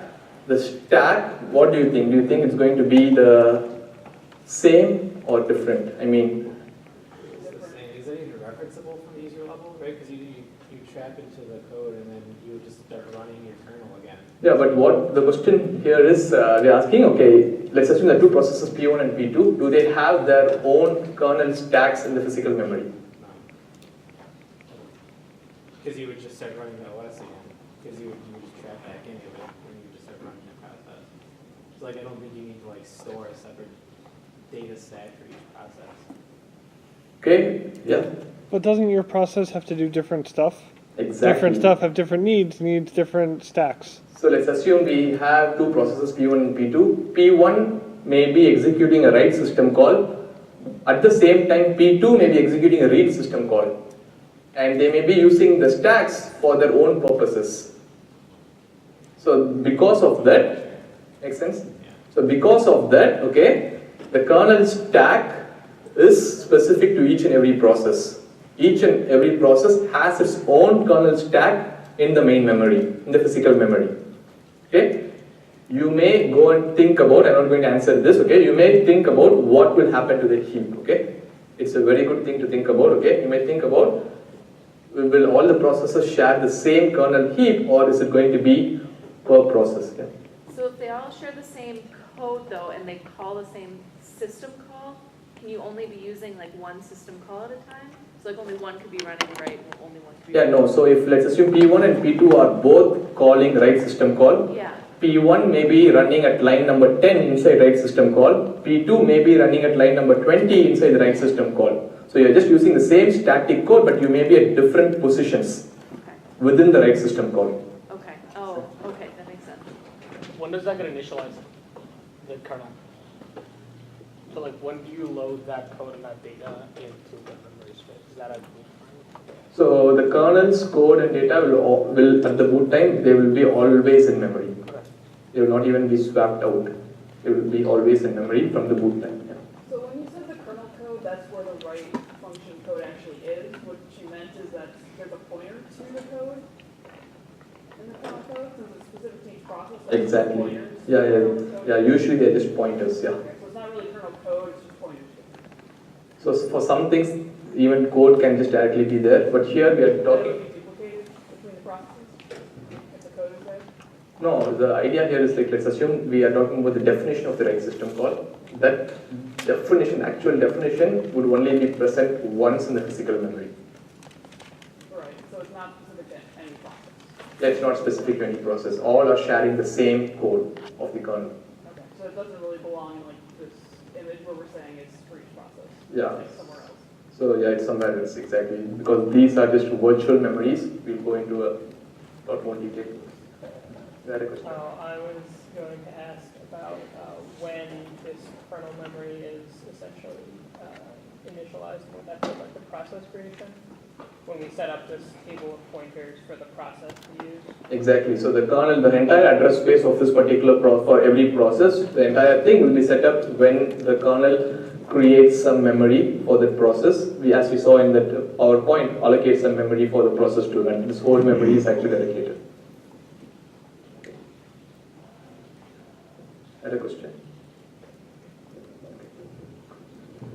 I guess going back to what we were talking about. So if you have like your kernel stack, we could just like similar to the function call system of things. You could just say like, well, this is writing, so I'm going to add more to my kernel stack and then come back to this later when it's done.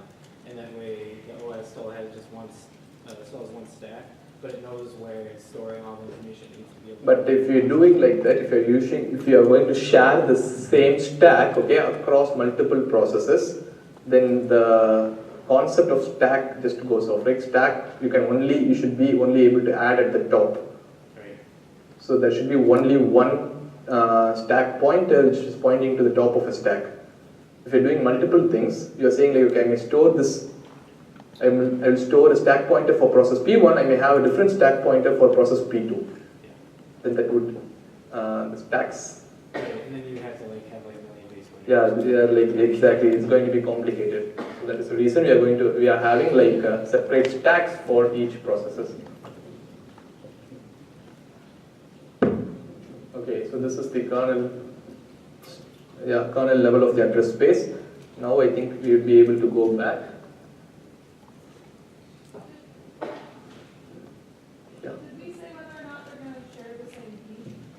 That was the exercise for you to find out, yeah.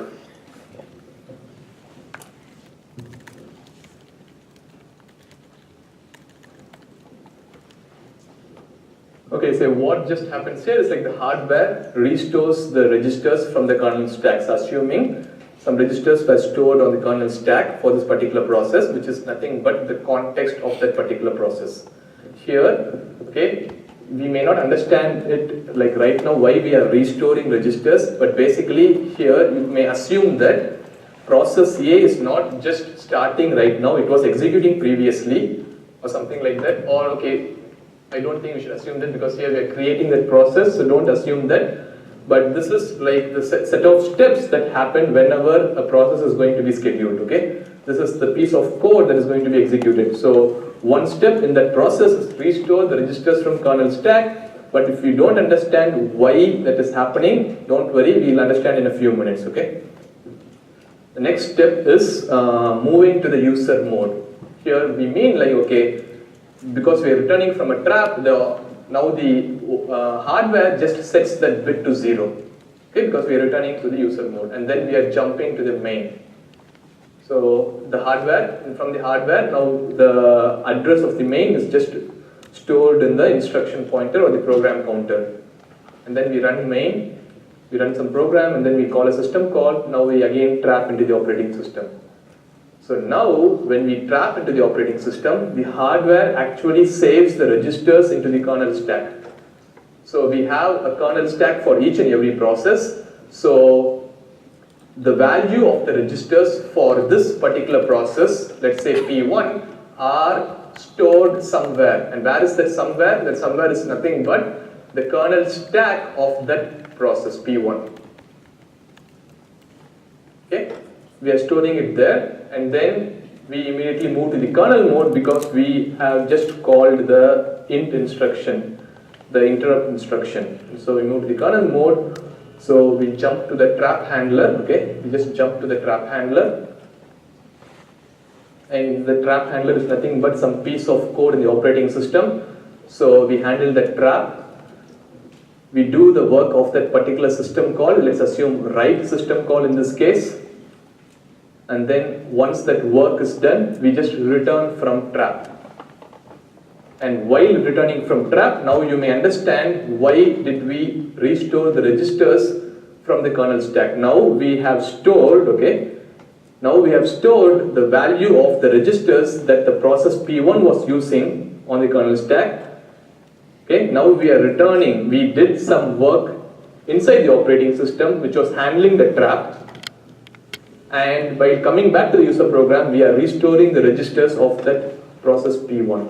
So is this assuming that after the schedule that same process again? Exactly. So here we are assuming that when we did that system call and while we were returning from trap, we did not schedule any process in between. Okay, we are just stuck with the same process. Okay. So, but if we are stuck with the same process, then can someone think or come and say, like, why do we even restore the registers of this particular process P1 from the kernel stack? Or first of all, like, why did we even save these registers? Let's assume that we are not going to switch at all, okay? We are not performing a switch from a process P1. We are going to only, whenever a system call happens, we may assume that that process is going to just jump to the kernel mode and then jump back to the user mode. So why did we even save the registers and restore them now? Exactly, because the system call might need them. They definitely need them. System call is again some piece of code that is executing that is going to change the value of the registers, right? But it is just executing at the kernel level of the same process. Again, I think for me personally, this particular understanding this thing is the most favorite thing, because if you understand these things like in a very good way, then the rest of the course is going to be like really easy. Okay, so here we are like, even though we are still running process P1, we moved from the user level of P1, user code of P1 to the kernel code of P1, right? The kernel code of P1 is nothing but the system called write. And while the write system call is executing, we only have the same set of registers in the machine, right? That's only one EAX, there is only one ESP. So this write system call, when it is executing, it is going to change stuff in those registers. And so, if we did not save the user level registers value somewhere, if we hadn't saved the user level registers value of P1, of the process P1 somewhere, there is no way that we can come back and execute the instruction that is after the system call. Okay, and that is the reason we stored those registers on the kernel stack, and while returning to the user level, we are restoring those registers from the kernel stack. By restoring, we just copy those registers and copy those values from the kernel stack and just fill those registers with those particular values. Now we have come back to this particular context. But it's the same values that you stored going from the remote to... Exactly. It is just the values that we are restoring are exactly the same values that we just saved before, going from the user mode to the kernel mode. Okay? It's the exact same values. Put them back. Exactly. So beautiful, right? Are there system calls that we would expect to actually modify those, or should they never do that? Those saved, the saved kernel stack. So the saved kernel stack, since it is in the kernel mode, it is a part of the kernel, we believe that no one would mess these things up. Okay? So we have to trust, completely believe the operating system developer. There is no other way. Okay? So since it is part of the kernel, the question was, okay, what happens if someone messes up the kernel stack? Right? When the system call is executing, if that system call messes up the kernel stack for this particular process, usually it would not happen. Yeah, it may be a security vulnerability, but it may be basically a bug in the operating system. And then we move to the user mode and we jump to the program counter after the trap, so we can start executing the program from the next instruction after the system call instruction. And then we return from main, and so we trap again via the exit system call. Then we free the memory of the process and we remove the PCB from the process list. Okay? Yeah. Just all this, just for executing like a simple system call called write, even without context switching to a different process actually. Okay? So yeah, welcome to operating systems. Any questions about this? Is there a save implied, is there an implied saving registers and changing modes on the exit, or is that actually skipped? Because we know we're going to deallocate memory. Yeah, so specifically for exit, it actually depends. Usually it's not needed because we know that we are going to like completely remove this program from the memory, so we will not even worry about saving those registers. Great questions. Why don't we just virtualize registers for the kernel? Like, why do we? Sorry, if that's really. Yeah. That's a good question. So why don't we have like just two set of registers, one for the kernel mode and one for the user mode? You want to answer that? Yeah. Performance, maybe? Pardon? Performance, perhaps? You can Yeah. only have so many physical registers because they're really, really hard to build. Yeah, that is definitely one of the reasons. And again, like people would really want the hardware to be as simple as possible. And we can add complexity to the operating system. But if you have like a two set of registers, then the instruction sets again become a lot more complex on top of the hardware. And so it creates a lot of problems for both hardware developers and for operating system developers. So as much as possible, you try to keep the hardware as simple as possible.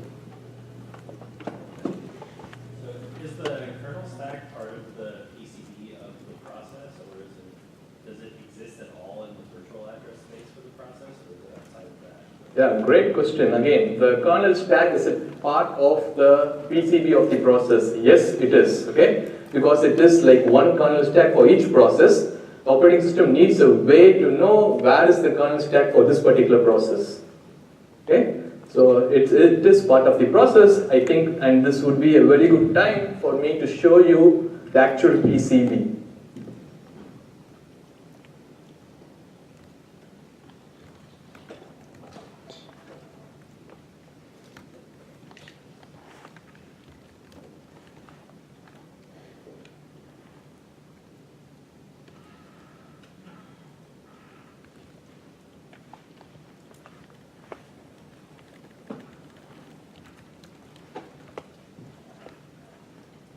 So in XV6, okay, I am inside XV6 currently, and in XV6 we have a lot of directories. The important things are kernel, user, and include. I'm just going inside, opening a file inside the kernel called proc.h for each process, okay? And in this file we have something called per process state, and this is nothing but the PCB of a particular process. These are all the information that is stored for a particular process by the operating system. And for the question that you just asked, each and every process, the operating system keeps track of the kernel stack, K stack, for each and every process. Makes sense? In a similar way, if you think about it, each and every process has its own state. What state it is? It is an enum, and if you go to the enum, it is nothing but used, embryo, sleeping, runnable, running, and zombie. We will go into details of each stage later, not right now. But again, here running means running as we saw. Runnable corresponds to the ready state that we saw conceptually. Okay, in this operating system in XV6, runnable is nothing but the ready state, and sleeping is nothing but the blocked state. Okay, sleeping is nothing but the blocked state that we saw conceptually. And each and every process has a parent, and you can see there is a pointer to a parent process here. And all you have to do in P1B is just find the parent for this particular process and return its PID. That's it. So simple, right? I even showed you so much code here. And you have like the trap frame, which we'll go into details in some more time. And there are like a lot more things. And this context variable that we have here, okay, the context that we have here is the context of this particular process. Okay, the context here means we store some set of registers, right? Whenever we move from the user mode. Actually, I don't want to confuse that right now, but as of now, just think that the trap frame and the context, these two things together form the context of a currently running process. We'll go into much more details in a few minutes. Okay, and this is nothing but the simple struct that we have here. Is nothing but a PCB, a process control block in XV6. Okay.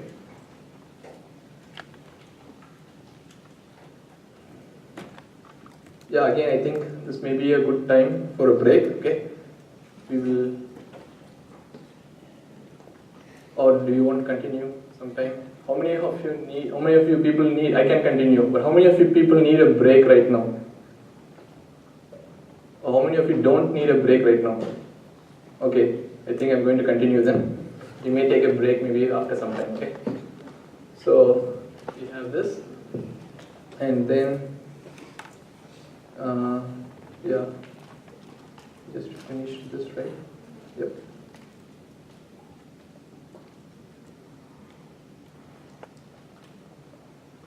So now we are going into like little more detail, okay? Similar thing, and here we are focusing on context switching, okay? Specifically on context switching. And yeah, this is the theme of this particular thing. The devil is in the details. Try like focusing as much as possible, okay? Because already you guys just understood that there is something called the kernel part of the address space, but now we are going to see a lot more details. Okay, we have the context switching. So you can easily follow along because like this follows the same pattern that we had, initializing the trap table, and we remember the address of the system call handler, and in this case we also want the timer handler, because here we are assuming that the process that is currently running does not issue a system call, okay, but it is being interrupted by a timer interrupt. It just keeps on running, it just does some calculations. So when a process is just keep on doing some calculations, it doesn't need the help of the operating system, it just uses the CPU continuously. And when it does something like that, these type of processes are called CPU bound processes or CPU bound jobs, which really don't do any I/O but just use the CPU for its execution, okay? When such a process is running, like let's see what is going to happen with the timer interrupt, okay? So now the OS, after initializing the trap table, it starts something called the timer interrupt, just gives an instruction. It informs the hardware that it is ready to start executing programs, and so it says, can you please start the timer interrupt, okay? And once it happens, the hardware actually starts the timer interrupt, and the timer interrupt starts interrupting the currently running program after every 10 or 100 milliseconds. It depends on the operating system again and the hardware combination, okay? And then we interrupt the CPU next milliseconds, and now the booting is done, okay? We are done with the booting. Now let's assume a user program starts running. So we have the process A, it is executing, and we have the timer interrupt happening. The process is not doing any system call, so there is no way that the process is going to relinquish or leave the CPU, and so it is the timer interrupt that is happening right now. And when the timer interrupt is happening, we already know it is trapping into the operating system. So whenever a program is trapping into the OS, we are going to save the registers of that particular process to the kernel stack of that particular process. Then we move to the kernel mode. Then we jump to the trap handler. Handle the trap. What is the trap that we are going to handle currently? What is the piece of code that is going to run? Yeah, it's exactly just the trap or the code for the timer interrupt, okay? And so when that code for the timer interrupt happens, okay, internally it calls a routine call switch, okay? We did not give those details here, but the code for timer interrupt runs. Internally, that code for timer interrupt calls a method called switch. And this switch is nothing but, it just means you're going to switch to a new process now. We call this routine called switch. This is very interesting. Now when the switch routine is called, we are saving the registers of A to PCB of A. PCB is again the process control block. So in the PCB, in a different structure, okay, not so we are saving, okay, so you need not worry about which structure, but we are saving the registers of A one more time, okay? Why? You have a question? So it's the same thing we already saved to the stack. No, it's not the same thing. It's not the same thing, yeah. So why are we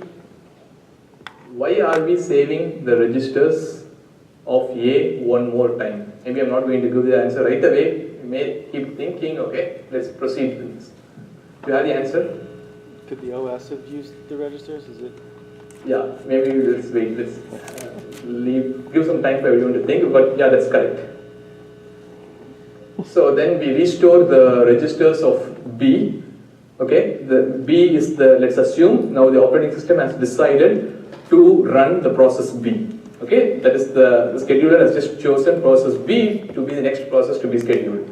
So it is restoring the registers of B from the PCB of B, from the process control block of B. Then it is switching to the kernel stack of B. Okay, here we just mean that we are switching stacks. By that we mean we just change the value of the register ESP. Initially it would have been pointing to the kernel stack of process A. Now we just made it to point to the kernel stack of process B. Okay, we just switch. Again, these things are again only at a conceptual level. You will know a lot more things when you look at the code. Okay, so we are switching to the kernel stack of process B, and then we return from trap. Okay, because we just trapped into the operating system. Now we executed some switch routine which just switched between two processes, and now we return from trap into B. And when that happens, the hardware again restores the registers of B from the kernel stack of B. Again, things to note here, okay? Because the operating system already restored the registers of B from the PCB of B, but now the hardware is doing it one more time, okay? Then we move to the user mode, then we jump to the B's program counter, then process B starts running, and it keeps running. That's it. This is how a context switch happens. But the important question here is, why do we save the registers of A twice? And a follow-up question is, why do we restore the registers of B twice in this particular thing? Anyone? It's a validate? Pardon? Is it just a validate? For validity? Yeah. Just to make sure that we save it correctly, at least once. Yeah. Or No. to save memories, you can freeze memory perhaps. No. The Good try. hardware is responsible for putting them on and off the stack, and the OS needs to also keep track of each process's registers, so it needs to make sure the right ones are there for the hardware. So what was, did you answer that right? Yeah. Well, so if the operating system is doing something, it's going to use the registers. So if we need Exactly. to save off where it was before that, so we can get back to it. Yeah. Did you have your answer? Okay, so the important thing to note here is like, why do we save the registers twice? Okay, we are having two different contexts within the same process, right? So we have the user level context and we also have the kernel level context. So the first time when the hardware saves the registers of A, it is only saving the user level registers of process A. Okay, again this is like really important, so it may be just writing something there. So the hardware's responsibility is just to save the user level registers of, let's say, process P, okay? And it usually saves this particular thing, okay? It usually saves this particular thing in a structure called a trap frame. In a structure called a trap frame, okay? It is where it is saved. And similarly, now once this is saved, okay, when we just did that interrupt and when we trapped into the operating system, we were executing the timer interrupt code, okay, from the context of P1's like kernel, Do you understand? So when we are executing that timer interrupt code, that code was again somewhere here in P1's kernel code. So that code may, or it may even be like a write system code, it can be anything. But that particular, when the kernel code is running, again it is using the registers. Okay, it has its own context there. Okay, and so when it is having its own context there, now it is the responsibility of the operating system to save the kernel level registers of the process P in a structure called, these are details with respect to XP6, okay, saves the kernel level structure of P in a particular structure called context, so that we can switch to a completely new process altogether. Because when we are going to switch to a completely new process, we are going to start executing from the kernel level of that particular process. So when we save this off, or when we save the registers to play, the contents aren't actually going to be the same because it's different. Exactly. So we are not saving the same contents twice. We are actually saving two different sets of register values, once for the user level and once for the kernel level. Exactly. Again, just make sure that we are not saving the same value of the registers twice. We are saving two different values because we have the user mode which may have its own values, and we also have the kernel mode of the same process which may have its own values. And so we are saving, there is no repetition going on here, okay? No redundant work happening here. Yeah. Can stuff in the kernel mutate the user's variables or not? Like, can there be side effects? Can the stuff in the kernel mutate the user's variables? By variables you mean like... stuff we pass to it. So usually it wouldn't, yeah. So the question was, can the kernel, when it is running, let's say, when we are running at the kernel level of process P1, can it modify the user level variables? Actually, it has the power to do so, okay, but it wouldn't. Again, we have to believe the kernel, okay? But the other way around is not possible. The user level registers or user level code cannot modify anything on the kernel stack. Some user code that is running cannot mess up something on the kernel stack. And that is the reason why both this trap frame and the context will be saved on the kernel stack. So that we don't want any user level programs, even ourselves, okay? We don't want any user level code to mess up these things. If someone messes this up, then we really cannot restore the context of the particular process.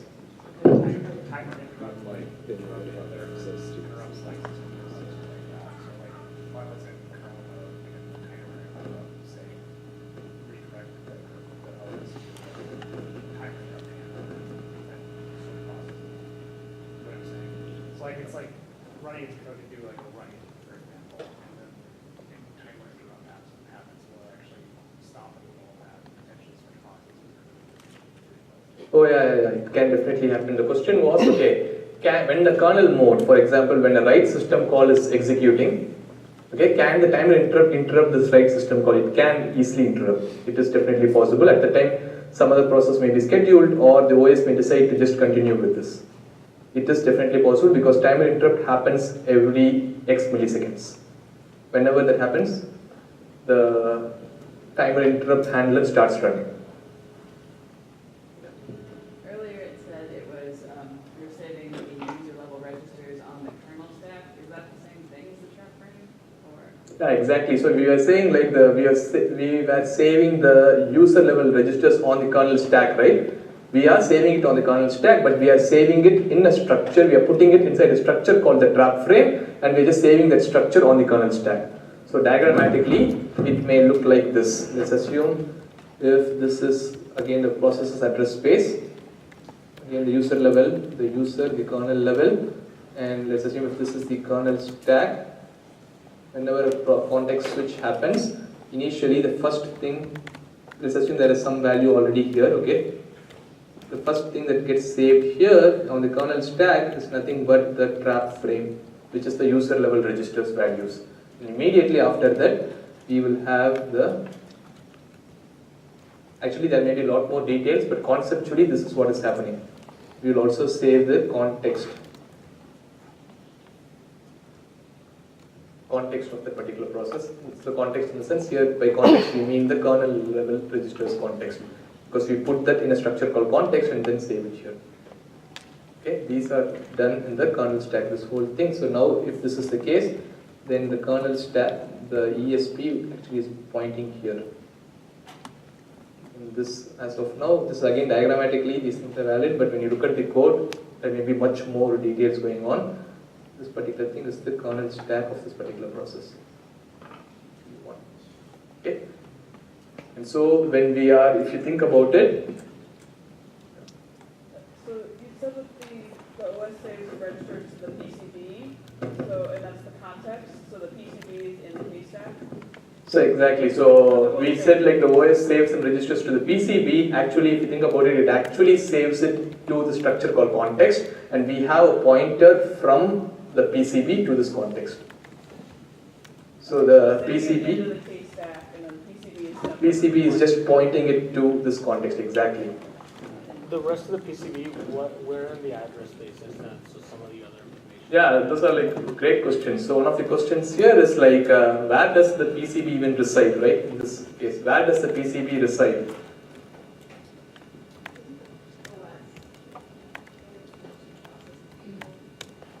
So OS, when it is running, okay, the operating system has its own code and data, right? So when the OS is running, it has its own data section. So it just has on its own stack. You may think of the OS to be like a master process running. It has it on its own stack. Makes sense? So if it's the hardware's job to save off the user level registers and preference, so the hardware is then responsible for modifying the kernel stack, the OS level kernel stack. Exactly. So the hardware. Okay. So the thing is, again, these are like very deep questions, really good.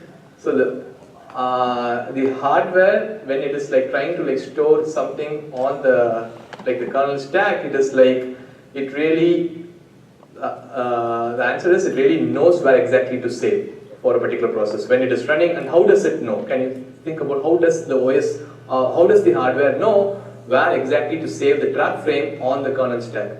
It's probably just reading it from ESP. Exactly. Just the ESP is just part of the hardware. It just takes that particular value and then just loads those things there.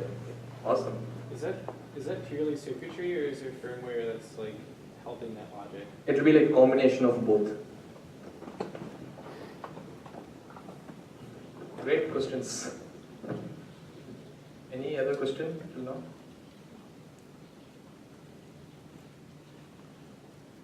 Okay.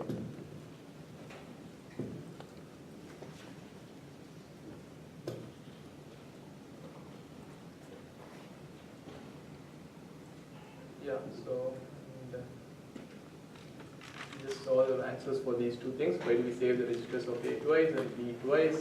Yeah, and the devil is in the details. Okay, and I don't mean like by these details. We will be after the break. We'll be looking at the actual context switch code in x86. Then you will really understand what we mean by the devil is in the details. Okay. Okay, so let's take a break right now, and we'll be back in time. 7:46. We'll be back in 10 minutes. 7:56. Let's start. So maybe let's take a shorter break. That's okay. Let's take like a 5-minute break right now. Let's be back by 7:51.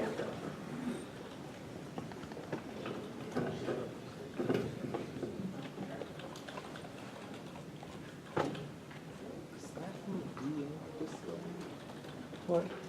On your laptop, or is it just really not reflective? This? Yeah. No e-ink. The laptops are garbage. They're like the cheapest panel you can possibly get. But it happens to be matte, which is nice. It's just so much less bright than everything else. What do you mean, is that good or bad? It's very pleasant. I actually tend to like my laptop brighter most of the time. I like it brighter but with like dark colors. Oh, you moved. So it's like looking at, field paper, sort of. Yeah. Whoever set up PuTTY for us internally optimized the default, or maybe that's just how PuTTY comes out of the box. It's not perfectly black and white. It's good for ergonomics.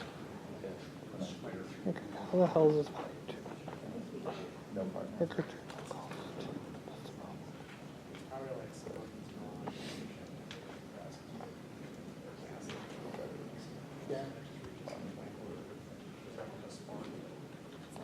We almost had that on the clock, actually. They marked the gas line incorrectly, and we started drilling, and they like, barely missed the gas line.